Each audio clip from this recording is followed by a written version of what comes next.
There's a lot of variables that can affect your aim. I will say these things, but you have to realize one thing before I do.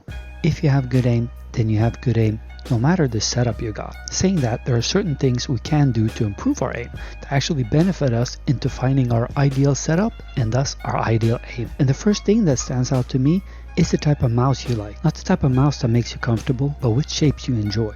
I will recommend boards here for mice recommendations, but ultimately I want you to think about the type of shapes you like. Do you like the hump to be in the middle, the back? Do you like low button height, long mice, small mice, and so on? These are things that you absolutely have to think about in order to squeeze out every drop of performance out of yourself. In fact, I think the mouse has one of the most important roles to play. Even more so than something like refresh rate, because it's something you can instantly change and feel improvement or deterioration on.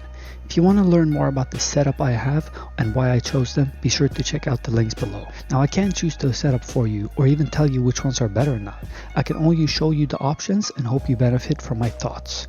There's some quick questions I would ask myself when choosing a new setup. The first one being hand position. Do you have your hand low or high on the mousepad?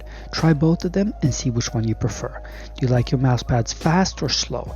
Do you need to upgrade the skates you have underneath your mouse? Do you like your chair to be parallel to your desk, or do you like to sit higher or lower than your monitor?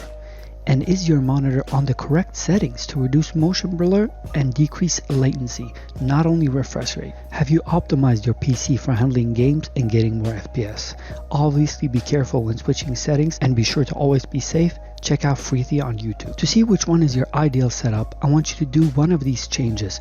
Change a mouse, for example, and you would use that mouse for a week and record a lot of your gameplays and record a lot of your highlights, but also your lowlights, and compare them to the actual mouse you use now.